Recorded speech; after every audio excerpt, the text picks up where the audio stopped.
Bismillahirrahmanirrahim. Elhamdülillahi Rabbil alemin. Vessalatu vesselamu ala seyyidina Muhammed Mustafa sallallahu aleyhi ve sellem. Summa amma ba'd. Assalamu aleykum hürmetli bavurlarım. Bugün günde bizler meşitke barıp, tarabih okuy almastan, uyde namaz okup, yüreğimiz kıynalıp jatkanda, mınav din düşmanları dinimizge jalalardı jaup жатыр. Кейбір адамдар, şimdi bir апамыз жаңағы, әлбетте оның өзі айтып жатқан жоқ, оны біреу айттырып жатыр. Өйткені оның айтқан сөзінің өзінде ол не болып тұр? Үлкен надандықты көрсетіп бар жаңағы. Абу Ханифа деген сөз айта алмай жатыр. Енді аузымыз ораза, қатты айтпай-ақ қояйық.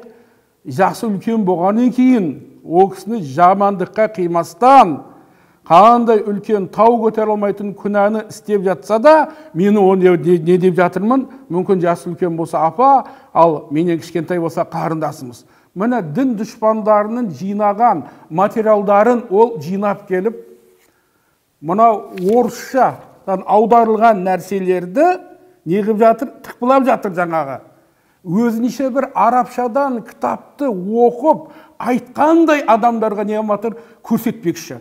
Бұл кешегі болған Сирияда, мынау жаңағы шииттердің ағымменен, сүнниттен болған мынау жаңағы вахабизм ағымы, екеуі бір-біріне жазған кітаптардың басын жазып, арқасын үзіп қойып, шығарған материалдарды алып келіп, бұны неғіп жатыр? Елге тарқатып жатыр жаңағы. Bir нәрсені оқыған кезде оны оқи ала ма? Толығымен жақсылап тұрып қарау керек жаңағы. Мысалы, Құран-ы Кәримде Аллах Субхану ва Тағала айтады: "Уала тақрабус салата ва антумус сукара." Сендер мас болған кезде намазға жоламаңдар. Мас болған деген сөзді алып қойып, намазға жоламаңдар деп үкім беріп болмайды ғой жаңағы. Имамы Абу Ханифаға жала жауып жатыр. Оның айтуына қараған кезде не дейді жаңағы? Абу Ханифа масқабында, Құдай сақтасын, адамның тіліне бармайды. Адам оны тілге тиек етіп болмайды. Ливат жаңағы, гомосексуализмге шариғатта не берген деп, ұрсат берген деп жала жабады. Алладан қорқсын, Алладан қорқсын. Бұл ливат деген нәрсе бүкіл ислам ғалымдарының барлығы бұны неған харамға шығарған. Құран-ы Кәримде Аллаху Субхану ва Тағала айтады бізге, Лут деген пайғамбар өткен, оның қауымы осындай арсыздықты істеген. Аллаху Субхану ва Тағала айтады: "Ва лутан из қала ли қаумихи ататуна ал-фахишата ма сабақакум биха мин ахади минал аламин." Лут алейхиссалам сол уақытта еліне айтты: "Сендерден бұрын әлемнен ешкімнің істемеген арсыздығын істейсіңдер ма?" дейді. Адамның табиғаты бұл нәрсеге не қылады? Жиіркенеді. Бұны Құдай сақтасын, бұл нәрсені жақындамақ түгілі, бұны ойланудың өзі бұл не? Жиіркенішті.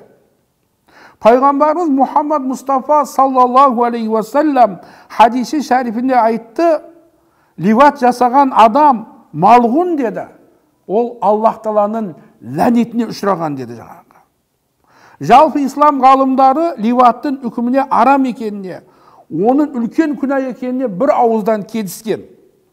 Бұл арсыздықтың бұл дүниеде де, ақыретте де оның не үлкен жазасы бар жаңағы.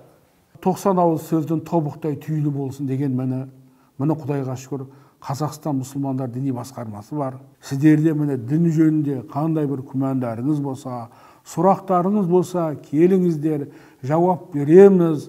Құдайға шүкір, егемендік алғаннан бері біздің еліміздің жастары бүкіл елдерге барып, Түркияға барып, Мысырға барып, өсерде Нұр-Барақ университеті, оның бәрін ғалымдар мені оқыды. Дүмше молда деп, Құдайдан қорқсын. Ілімі тасса кесін, нерде біргелікте кітап оқиық, сырттан тас лақтыруды біз тоқтатайық, Аллаға тауба қылайық. Бүгін мұны тауба күндерінде, Рәбіміз күнәларды кешіретін күндерде үлкен күнәға біз қол ұрып қоймайық. Assalamu alaikum wa rahmatullahi wa barakatuh.